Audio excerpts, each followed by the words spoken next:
बिस्मिल्लाहिर्रहमानिर्रहीम। अस्सलामु अलैकुम वरहमतुल्लाहि वबरकातुह। मैं उम्मीद करूँगा आप सब लोग खैरियत से होंगे। अल्लाह ताला आप सब लोगों को जज़ाए खैर अता फ़रमाए। अल्लाह ताला आपके इल्म में, अमल में, रिज़्क़ में बरकतें अता फ़रमाए। जी, तो इंशाअल्लाह कल हमने लेसन नंबर 4 कंप्लीट कर लिया था, सबक नंबर 4। तो इंशाअल्लाह आज हम सबक नंबर 5 स्टार्ट करेंगे। तो आज का जो सबक का मौजू है जी, वो देखें क्या है। आज के सबक का जो मौजू होगा देखें जी, वो है तनवीन। क्या है जी? तनवीन। ठीक है, सबक के मौजू को समझेंगे तो इंशाल्लाह सबक की खुद ब खुद समझ लग जाएगी। तो तनवीन क्या है जी? अब तनवीन की तारीफ़ ये है कि दो ज़बर, दो ज़ेर और दो पेश को तनवीन कहते हैं। पहले हमने पढ़ा था ज़बर ज़ेर पेश, एक ज़बर था, एक ज़ेर थी और एक ही पेश था। ठीक है, इसी तरह अब हमने दो आ गए हैं, दो ज़बर दो ज़ेर दो पेश को पढ़ेंगे। एक ज़बर एक ज़ेर और एक पेश को हम क्या कहते हैं? हरकात। इसी तरह दो ज़बर दो ज़ेर दो पेश को तनवीन कहते हैं। अब आपको पता चल गया होगा कि तनवीन किसे कहते हैं। दो ज़बर दो ज़ेर और दो पेश को तनवीन कहते हैं। ठीक है, अब तनवीन किधर आता है, किधर इस्तेमाल होता है? ठीक है, तो आप कुरान पाक को खोलेंगे ना, तो आप देखेंगे कि तनवीन नून साकिन होता है जो कलमे के आखिर में आता है। किधर आता है?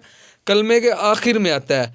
तो तनवीन की आवाज़ नून साकिन की तरह होती है। अब हमें ये भी पता चल गया कि तनवीन कलमे के आखिर में आता है और तनवीन की आवाज़ हम कैसे निकालेंगे, किस तरह का इसका साउंड पैदा होगा। तो तनवीन की आवाज़ नून साकिन की तरह होती है। अब नून साकिन मैं आपको बताता हूँ, जिस हरफ पर जज़म हो उसे साकिन कहते हैं। देखें, हमज़ा नून ज़बर अन, इसी तरह नून दो ज़बर नन। ठीक है, तो ये देखें ता दो ज़बर तन और ता नून ज़बर तन। ठीक है, ता दो ज़ेर तीन, ता नून ज़ेर तीन। ठीक है, तो हमें पता चल गया कि तनवीन का साउंड कैसे निकलेगा। तनवीन की आवाज़ नून साकिन की तरह होती है। ठीक है, इसी तरह अब जिस हरफ पर तनवीन होगा उसे हम क्या कहेंगे? जैसे हमने पढ़ा था कि जिस हरफ पर कोई हरकत होगा उसे मुतहर्रिक कहेंगे। तो हरकत मैंने आपको बता दिया, ज़बर ज़ेर पेश को कहते हैं। इसी तरह अब दो ज़बर दो ज़ेर दो पेश को तनवीन कहते हैं। और तनवीन जिस हरफ पर होगा उसे हम क्या कहेंगे? तो जिस हरफ पर तनवीन होगा उसे हम मुनव्वन कहेंगे। क्या कहेंगे? मुनव्वन। मुनव्वन किसे कहते हैं? जिस हरफ पर तनवीन हो उसे मुनव्वन कहते हैं। ठीक है, अब तनवीन के हिजे हमने किस तरह करने हैं, यानी तनवीन के हमने जोड़ किस तरह करने हैं। ठीक है, तो ये जो अलिफ लगा हुआ है और कई लफ्ज़ों के साथ या भी लगा हुआ है, ठीक है, तो ये हमने नहीं पढ़ना। ज़बर की तनवीन के बाद कहीं अलिफ और कहीं या लिखा जाता है। हिजे करते वक्त इसका नाम ना लें। ठीक है, ये नीचे लास्ट लाइन पे लिखा हुआ है, ये देखें, ये लाइन पे लिखा हुआ है। ज़बर की तनवीन के बाद कहीं अलिफ और कहीं या लिखा जाता है। हिजे करते वक्त इसका नाम ना लें। ठीक है, अब हमें ये भी पता चल गया कि तनवीन के हिजे किस तरह करने हैं। हमें ये भी पता चल गया कि तनवीन की आवाज़ कैसे निकलेगी। हमें ये भी पता चल गया कि तनवीन किसे कहते हैं। और हमें ये भी पता चल गया कि जिस हरफ पर तनवीन होगा उसे हम क्या कहेंगे। ठीक है, तो अगर आप इन चीज़ों को समझ लेंगे तो आपके लिए सबक मुश्किल नहीं रहेगा और इंशाल्लाह कवाइद के साथ आप अच्छे अंदाज से कुरान पाक पढ़ सकेंगे। ठीक है, तो यही कवाइद होते हैं जो हमने समझने होते हैं और लफ्ज़ों की पहचान करके जो लफ्ज़ का साउंड बन रहा होता है उसी तरह लफ्ज़ का साउंड निकालना, उसी तरह लफ्ज़ की आवाज़ बनाना। ठीक है, अब हम शुरू करते हैं जी। हमारे पास पहला लफ्ज़ है जी, ये देखें, ता दो ज़बर तन। ठीक है, मैंने आपको पहले बताया कि अलिफ नहीं पढ़ेंगे, इसका नाम नहीं लेंगे अलिफ का। ठीक है, तो ता दो ज़बर तन। अब ये इसकी आवाज़ देखिए, मैंने नून साकिन की तरह निकाली है। इसी तरह आप देख लें कि ता नून ज़बर तन बनेगा। ठीक है, तो ता दो ज़बर तन। इसी तरह नेक्स्ट हरफ देखें, ता दो ज़ेर तीन। आगे देखें, ता दो पेश तुन, तन तीन तुन। क्या है जी? तन तीन तुन। इसी तरह आगे देखें जी, हरूफ मुस्तालिया में से हरफ आ गया। हरूफ मुस्तालिया का मतलब है कि हमने इसको पुर पढ़ना है, यानी मोटा पढ़ना है। ठीक है, तो दो ज़बर तन, तो दो ज़ेर तुन, तो दो पेश तुन, तुन तुन तुन। ठीक है जी।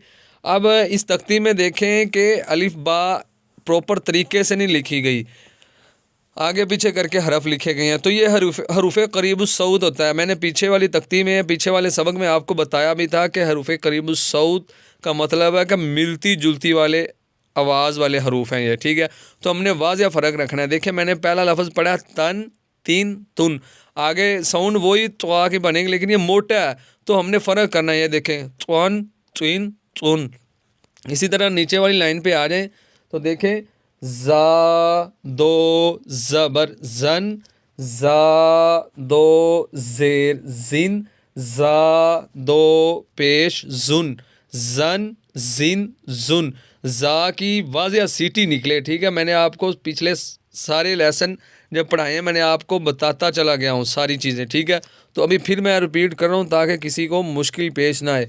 इसी तरह आगे देखें राल दो ज़बर रन, राल दो ज़ेर जिन, राल दो पेश जुन, रन रिन जुन। इसकी सीटी नहीं निकलेगी। ये देखें रन रिन जुन, लेकिन जा की निकलेगी, राल की नहीं निकलेगी। इसी तरह नीचे वाली लाइन पे आ जाए वो दो ज़बर वन, वो दो ज़ेर रिन, वो दो पेश रुन, वन रिन रुन। इसकी सीटी भी नहीं निकलेगी और इसके साथ वाव नहीं लगाना। ठीक है, और पुर भी पढ़ना है। ठीक है जी। इसी तरह आगे देखें फ़ा दो ज़बर फन, फ़ा दो ज़ेर फिन, फ़ा दो पेश सुन, सन फिन सुन, सन फिन सुन। सीटी नहीं निकलेगी। ठीक है जी।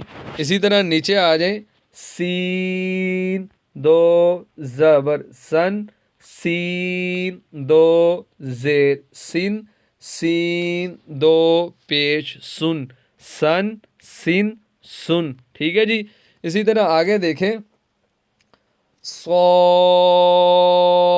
दो ज़बर सन, सौद दो ज़ेर सिन, सौद दो पेश सुन, सन सिन सुन। ठीक है जी। मैं उम्मीद करता हूँ कि इंशाल्लाह जितना मैंने आपको पढ़ाया वो भी आपको समझ आ गया और जो मैंने आपको बताया वो भी आप अंडरस्टैंड कर चुके होंगे। ठीक है जी। इंशाल्लाह बाकी जो लेसन रह गया, सबक रह गया, इंशाल्लाह वो कल कंप्लीट कर लेंगे। आप ये जो मैंने आपको कवायद बताए हैं इनकी पहचान कर लें अच्छे तरीके से, और ये जो 4 लाइनें पढ़ाई हैं इनकी प्रैक्टिस करेंगे तो इंशाल्लाह आपको अच्छे अंदाज से याद भी हो जाएगा। तो इसी तरह अगर आपने अलग से एकेडमी लेनी हो, ट्यूशन लेनी हो, तो आप मुझसे रब्ता कर सकते हैं। ठीक है जी।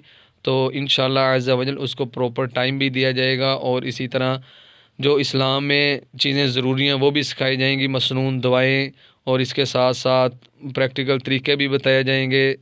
सब कुछ इंशाल्लाह जो फ़र्ज़ अलूम है, हम पर इल्म हासिल करना फ़र्ज़ है। ठीक है जी। तो वो इंशाल्लाह सिखाया जाएगा। तो दुआओं में याद रखिएगा। अल्लाह ताला आप सब लोगों की हिफाजत फरमाए। अस्सलामु अलैकुम व रहमतुल्लाहि व बरकातुहू।